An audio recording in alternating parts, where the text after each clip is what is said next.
told your friend you're not okay? And tell me what's wrong and why you never said you felt that way. And guess you're trying to stay strong and fake a smile until I look away. But I've known you too long, it hurts to watch your blue eyes fade to gray as you fade away, as you fade away. Yeah, I'm about to fade away, cause every time I wake up I feel like it's Monday. Something's going wrong with all the chemicals up in my brain. All of a sudden I don't look at anything the same way. Got a build up of my thoughts sitting in an ashtray. I'm sorry that I'm so inconvenient, okay? Just let me be me and I'll stay out of your way. I can see the way you look at me, I'm such a disgrace. I never really asked to be brought into this place. You wanna love me? Well then baby have a taste. All the highs and the lows, no you'll never be the same. I don't really wanna hurt you but I can't control the pain. If you're sticking by my side maybe we could be okay. Okay, maybe you could be the change I need today. I promise that I've never felt this way. I really hope that you will choose to stay through all the pain. I know you told your friend you're not okay. And tell me what's wrong and why you never said you felt that way.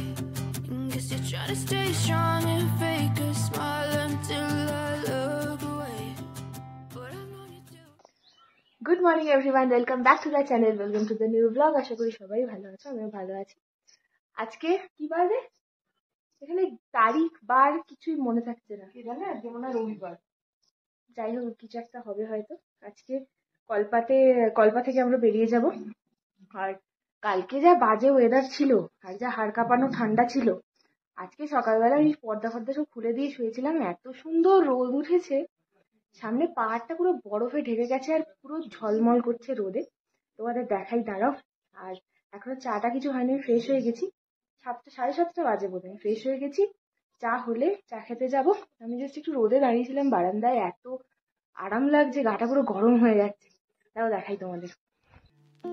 আর এই হচ্ছে আজকে সকালের বাইরের অবস্থা। ওই দিকের বারান্দায় মা বাবা নিচে থেকে চলে এসছে, কারণ যেহেতু ওপরে চাটা হয়। তো কি দারুণ লাগছে দেখো, সামনেটা পুরো পাহাড়টা বরফে ঢেকে গেছে। কালকে সারাদিন যেহেতু বৃষ্টি হয়েছে, আর ওই পাহাড়ের ওদিকগুলো তো আরও বেশি উঁচুতে, তো মনে হয় স্নোফলও হয়েছে বেশ ভালো রকমের ওদিকে। এখানে হয়নি, এখানে নর্মাল বৃষ্টিই হয়েছে। আর সকালবেলা আজকে পর্দাগুলো কাল রাতে সব সরিয়ে দিয়ে শুয়েছিলাম, এত দুর্দান্ত রোদ উঠেছে। আর এখন আমরা এখানে খোঁজার চেষ্টা করছি যে কৈলাসে অ্যাকচুয়ালি যে কৈলাস, যেটা আমরা শিবলিঙ্গ যেটার জন্য কৈলাস বলা হয়, সেইটাকে খোঁজার চেষ্টা করছি, মানে মহাদেবকে খোঁজার চেষ্টা করছি এখন। কিন্তু ঠিক বুঝতে পারছি না, প্রত্যেকটা পিকই একই রকমের লাগছে। তো দেখি কোথায় আছেন উনি। আর আজকে যেহেতু আমাদের খুব একটা ঘোরার কোনো জায়গা নেই, এখান থেকে আমরা সারাহান যাব জাস্ট, তো সেই কারণে আজকে একটু টাইম নিয়েই আর কি উঠেছি, আর একটু দেরি করেই বেরোবো আমরা। তাই এখন আমি আপাতত একটুখানি বসে বসে মানে রোদের আরামটা নিচ্ছি। কালকে এত ঠান্ডা লেগেছে সবার, তো এখন আপাতত মানে হোটেল থেকেই একজনকে মানে ডেকে নিয়ে আসা হয়েছে খুঁজে দেওয়ার জন্য আমাদের মহাদেবকে। আমি দেখাচ্ছি তোমাদেরকে, চেষ্টা করছি দেখানোর। আমি জানি না ক্যামেরাটা খুব একটা ভালো করে নিতে পারছে না, বেশি জুম করলে আবার ফেটে যাচ্ছে, তো আমি পয়েন্ট আউট করে তোমাদের দেখানোর চেষ্টা করছি মহাদেবকে। কালকে সারা দিন আমরা চেষ্টা করে গেছি যে একবার যাতে ওনার দেখা পাই। তো জেনারেলি মানে প্রত্যেক ব্লগে এখানে ঘুরতে আসার আগে প্রত্যেক ব্লগে দেখছিলাম, তো আমরা খুঁজে পাইনি। বাট আজকে আমরা প্রথমে নিজেরা খুঁজে পাচ্ছিলাম না, বাট হোটেলের একজনকে ডেকে নিয়ে আসা হয়েছে, তো সে আমাদেরকে দেখিয়ে দিল যে ওই পিকটা হচ্ছে যেটার জন্য কৈলাস বলা হয়, মানে মহাদেবের বাসস্থান। তো আমি চেষ্টা করছি তোমাদেরকে দেখানোর, আর তোমরা যারা দেখতে পাচ্ছ তারা কিন্তু কমেন্টে জানিও। তো আপাতত এখানে কিছুক্ষণ বসে থাকি, তারপর যাবো, স্নান টান করবো, রেডি হব। হয়ে গেছি আমরা রেডি, এখান থেকে আবার বেরিয়ে যাচ্ছি আমরা সারাহান। নিচে গাড়ি দাঁড়িয়ে রয়েছে, আর আমাদের ব্রেকফাস্টও হয়ে গেছে। এখন আপাতত বেরোই। সব লাগেজ নিয়ে নিয়েছি, সব দেখে নিয়েছিস, চলো যাওয়া যাক। এই ঘুরতে আসবো ব্যাপারটাই বেশ ভালো লাগে, তাই না? ঘুরতে আসা শুরু হলো তো শেষ হয়ে গেল। আজকে কল্পা ঘোরাও ডান আমাদের। এখান থেকে আজকে সারাহান যাব, খুব একটা বেশি দূরত্ব নয়, তাই একটু দেরি করেই আজকে বেরিয়েছি আমরা সময় নিয়ে। তো আপাতত চলো যাওয়া যাক, এবার সোজা হোটেলে গিয়ে তারপর আবার তোমাদের সাথে দেখা হচ্ছে।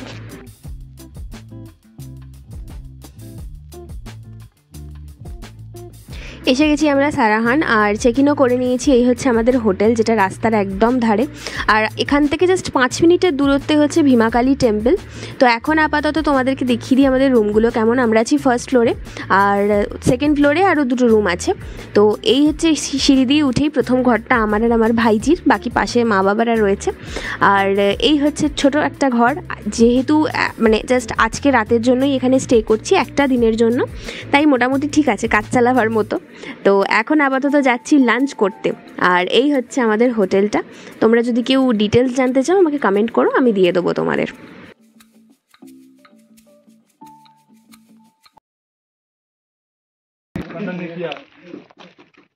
কি রোদ,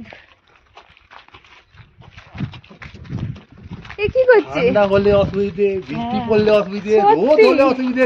তোদের কোথায় নিয়ে সুইজারল্যান্ডে যা, তোরা সুইজারল্যান্ডে যা। কালকে হাওয়া বৃষ্টিতে হাওয়া দিচ্ছে, তোদের অসুবিধা হচ্ছে। রোদ উড়েছে, তোদের অসুবিধা হচ্ছে। কালকে কাঁপুনি হচ্ছিল, কালকে কাঁপুনি হচ্ছিল। কি হয়েছে? Half plate 300, full plate 500। খাও খাও, চিকেন তন্দুরি আমি দেখলাম তো।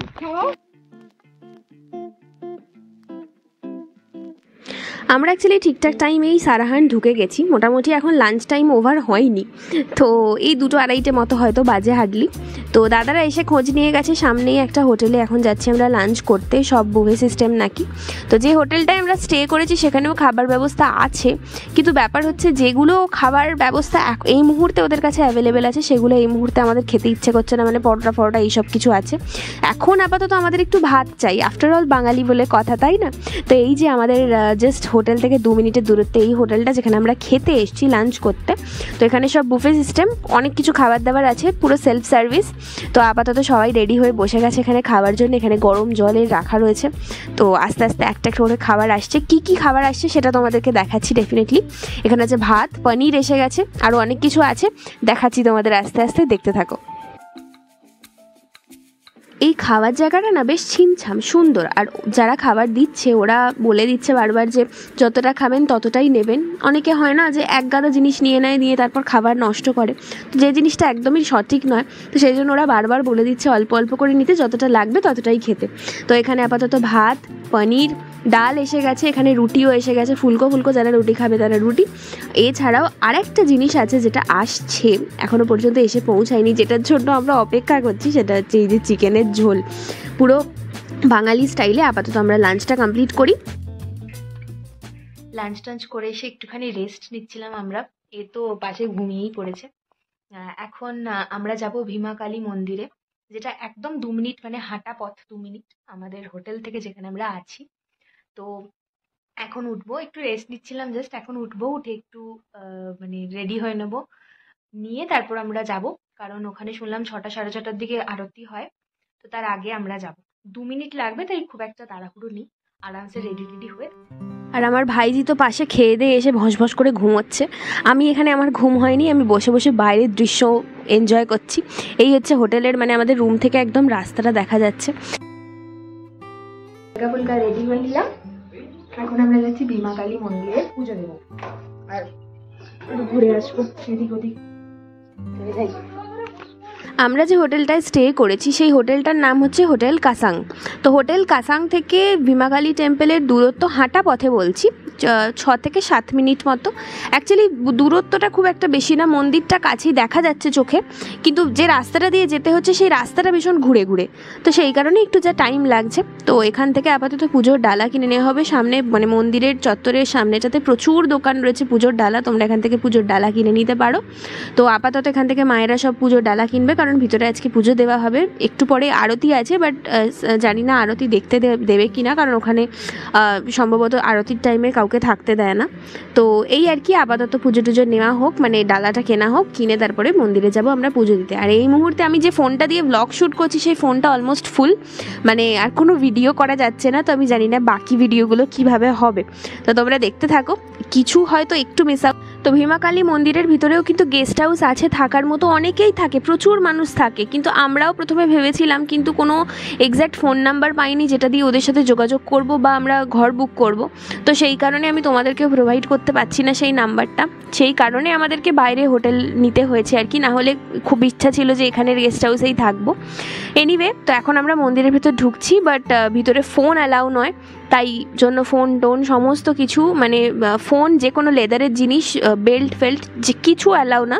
তো আপাতত সব কিছু রেখে আমরা পুজো দিয়ে একবারে বেরিয়ে পড়েছি। এখানে সামনে একটা বাগান আছে, তো এখানে আপাতত একটুখানি ঘুরছি। এবার এখান থেকে একটু হাঁটতে হাঁটতে তারপর দেখা যাক কোথায় যাওয়া যায়। একটু হাঁটতে হাঁটতে দেন হোটেলে আমরা আবার ব্যাক করব। তো হোটেলে ফেরার পথে একটা দোকানে দেখি জিলিপি ভাজছে। তো জিলিপি দেখে আবার সবার আমাদের একটু লোভ লেগে গেছে, তাই এখন আমরা দাঁড়িয়েছি জিলিপি খাওয়ার জন্য, দেন হোটেলে যাব। 1:45 বাজে, আমরা মন্দির থেকে পুজো দিয়ে চলে এসেছি। এখন একটু চা কফি খাই, তারপর তো রাতে ডিনার করতে এখন অনেকটা দেরি আছে। তার মধ্যে আমার ফোনের স্টোরেজ ফুল হয়ে গেছে, এত ভিডিও টিডিও করেছি, এডিটিং করা হচ্ছে না। তো মানে যে ফোনটা থেকে আর কি ব্লগ করি, তো এখন দেখি একটু বসে কিছু ডিলিট করতে হবে, করলে তারপর আবার ফার্দার ভিডিও করতে পারবো। তো এখন এসবই করবো, তারপর আবার আসছি রাতে ডিনারের সময়। কাঁপতে কাঁপতে ডিনার করতে চলে এসেছি। রুটি আর তার সাথে একটা মিক্স সবজি রয়েছে,